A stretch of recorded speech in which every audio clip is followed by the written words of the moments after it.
Dá pra gente falar que as bets são como a cocaína do celular? O que acontece no cérebro dessas pessoas? Ô, Lucas, eu acho que você, como neurocientista, vai me ajudar nessa, sim. Eu acho que é um certo exagero, porque, de fato, a cocaína é uma substância que inunda o nosso sistema de recompensa do cérebro de forma muito rápida ali e gera uma série de prejuízos funcionais e estruturais no cérebro, né? Perfeito. É um exagero nesse sentido. Mas as bets também, elas compartilham desse mecanismo da ativação do sistema de recompensa do cérebro, né? Só que através de outras estratégias, como, por exemplo, o reforço intermitente, a expectativa de recompensa, né? Então, a pessoa ela fica numa expectativa de que ela vai ganhar, e essa expectativa é algo que o cérebro gosta muito, que ativa fortemente o sistema de recompensa. E aquilo que ativa fortemente o sistema de recompensa, a pessoa quer mais e mais e mais, e aí ela continua presa naquilo, entende? É importante citar que esses sistemas de recompensa, eles também são os mesmos circuitos associados à motivação, né? Tanto que muita gente utiliza esse termo hoje, sistema de recompensa e motivação. Até a dopamina, que muita gente até de forma errada divulga por aí como neurotransmissor do prazer, na verdade ela tem muito mais a ver com o neurotransmissor da busca pelo prazer. Exatamente, a expectativa de recompensa, né? Perfeito. Que faz com que a pessoa fique muito motivada a ir atrás daquilo. Perfeito. Então, pode acontecer um comportamento quase que zumbificado em determinado momento, porque a hipermotivação em correr atrás daquilo pode se tornar até irracional. Então, existem circuitos que se compartilham com de uma droga, uma cocaína, mas como você colocou de uma forma muito importante, não dá pra gente dizer que é a mesma coisa por conta do mecanismo, né? Justamente. A cocaína vai atuar diretamente ali na recaptação da dopamina, então é um impacto mais direto ali no sistema nervoso, enquanto hábitos de vida, o pessoal me pergunta muito, Lucas, vício em compulsão alimentar, por exemplo, né? Ou a pessoa que tem vício em açúcar, vício em jogos, vício em videogame, é a mesma coisa que uma cocaína? Então não dá pra falar que é a mesma coisa porque o mecanismo bioquímico ali é outro.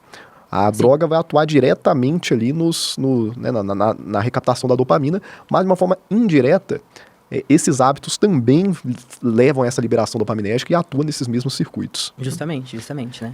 E as bets, assim, elas fazem justamente isso, deixa a pessoa completamente motivada.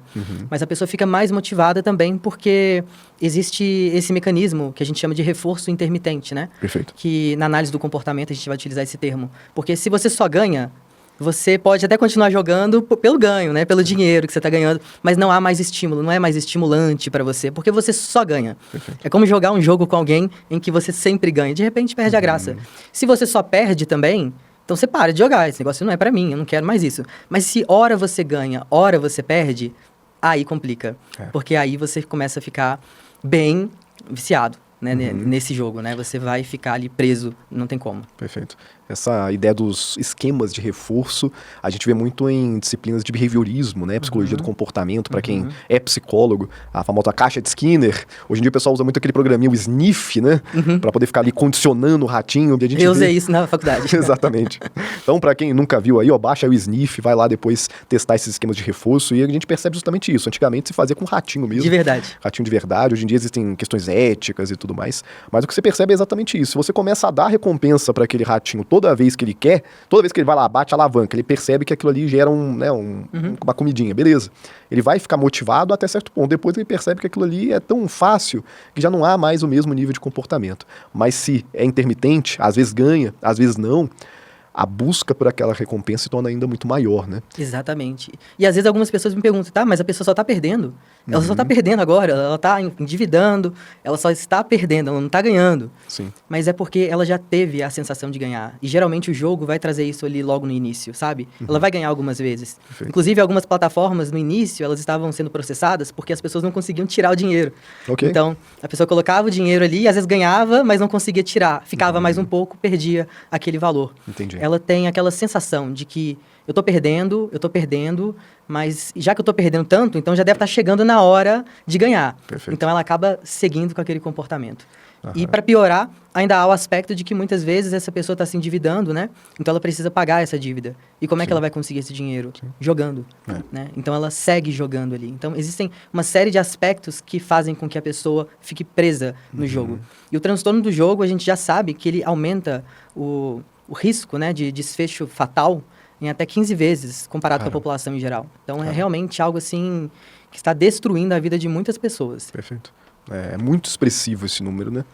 E você colocou um ponto importante aqui. Então, a motivação em continuar jogando, ela não acontece só em resposta à recompensa imediata.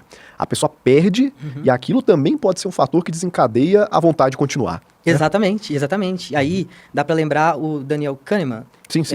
Ele morreu, se eu não me engano, né? Foi o economista, o Rápido e Devagar, né? Exatamente, Isso. um psicólogo que ganhou o Prêmio Nobel de Economia, né? Isso, E ele falava sobre a aversão à perda. Né? Então, se eu te dou R$500, você fica muito feliz. Mas se você perde R$500, a dor é muito maior, né? Perfeito. E aí, essa dor, ela é já um fator de vulnerabilidade para a pessoa jogar novamente. Perfeito. Então, também há esse aspecto que funciona como uma forma de motivar a pessoa a seguir jogando. Isso é muito importante de trazer à tona, porque para quem começa a aprender alguma coisa sobre neurociência, como eu falei, os circuitos de motivação são circuitos de recompensa e motivação. Então a pessoa começa a associar sempre que necessariamente para ficar motivado a fazer alguma coisa, aquilo tem que ser prazeroso. Só que a gente tem esse ponto que o próprio núcleo accumbens, né, que é aquela estruturazinha associada à dopamina, à motivação, ele é muito sensível à frustração e à dor também. Exato. Então, a gente fica tanto motivado a correr atrás do prazer, quanto a aliviar a dor que a gente está sentindo, né? E perder dinheiro é uma dor absurda, principalmente para quem está precisando. E aí você entrou num ponto que eu acho que é muito importante, assim, né? Lá no Instagram, quando eu faço post sobre bets, sempre tem aquele comentário que diz assim, joga quem quer, a pessoa é pobre e ainda joga nesse negócio, vai perder o dinheiro que tem.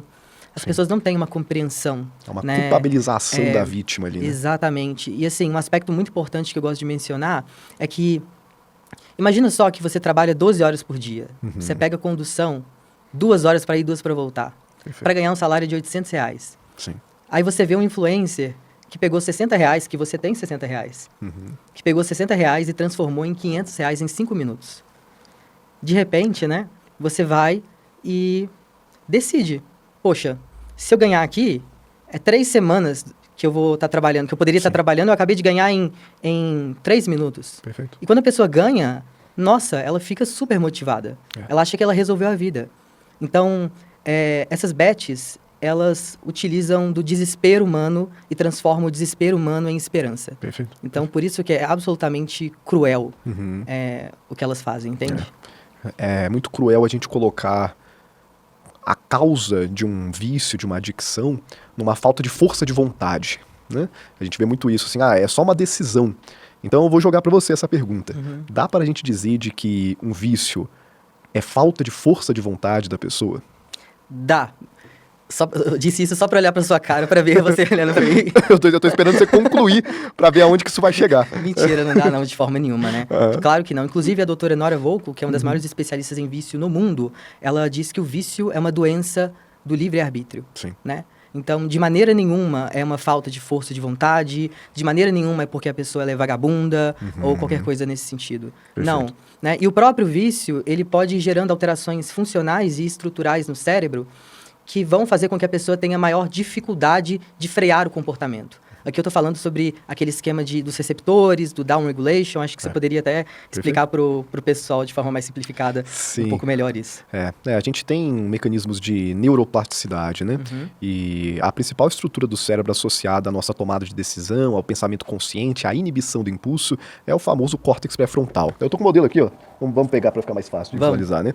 Aqui o córtex pré-frontal, bati aqui no microfone, mas tudo bem. Córtex pré-frontal é essa região mais da nossa testa aqui, que naturalmente é muito mencionada em conteúdo sobre neurociência, até existem exageros sobre essa estrutura, mas é uma estrutura realmente muito importante porque a gente chama de funções executivas. Sim. E fato é que essa é uma das principais estruturas que fica comprometida num vício, né? Numa adicção. A projeção pré-frontal para o sistema límbico, para essas regiões de motivação, ela fica enfraquecida quando a pessoa está né, já numa adicção mais avançada. Então você está cobrando uma capacidade, né, de frear o impulso que ela já está biologicamente comprometida. A gente vê isso com drogas que atuam de uma forma química direta, mas o próprio hábito que é hiperdopaminérgico, que é o ganhar dinheiro. Por que ganhar dinheiro é hiperdopaminérgico? Né? Porque a gente vai associando ao longo da vida que o dinheiro vai te trazer coisas que são prazerosas. Exato. E também acaba sendo um fator de dor para muita gente quando isso falta, né? Quando, na verdade, existe uma vulnerabilidade. Esse aí é meu problema, inclusive, né? Exatamente. Eu tenho o TDAH e o TDAH, ele tem essa parte, essa região não está funcionando adequadamente como deveria, né? Então, perfeito. a gente acaba tendo alguns prejuízos, né? Prejuízos relacionados à impulsividade, inclusive aumenta a vulnerabilidade a vício, né? Então, é uma área muito cara e muito importante para o ser humano. E a medicação, inclusive, atua justamente para dar uma regulada no funcionamento dessa área, né? Paradoxalmente, as medicações buscam aumentar a dopamina nessas áreas. Entra um mito aí que muita gente fala, a dopamina é um neurotransmissor do prazer. Não, a dopamina é um neurotransmissor que vai ser usado em um monte de circuitaria diferente. Na via mesocortical, ela é importante justamente para inibir a hipermotivação, muitas vezes. Mas na via mesolímbica, aí sim é onde gera aquela motivação. E você está falando, então, mencionando um ponto importante, pessoas com TDAH ou pessoas com condições neurodesenvolvimentais, outros transtornos também. Mas vamos falar do TDAH, que você convive com isso diariamente, né? Sim. Então, são pessoas que estão mais vulneráveis a vícios, adicções. Certamente, né? Certamente. O córtex pré-frontal, ele não está funcionando adequadamente, né? Ele falta ali essa dopamina. Sim. Se eu não me engano, são disparos tônicos, né? Diferente do disparo fásico. Sim, que o disparo fásico é quando tem uma droga mesmo que vai ali e sobe aquela dopamina, né? Mas falta esse disparo tônico de dopamina, essa liberação constante ali, que vai te fazendo ficar motivado, sustentar a sua atenção, né? Que regula... que regula também a sua impulsividade. Então, realmente tem esse prejuízo.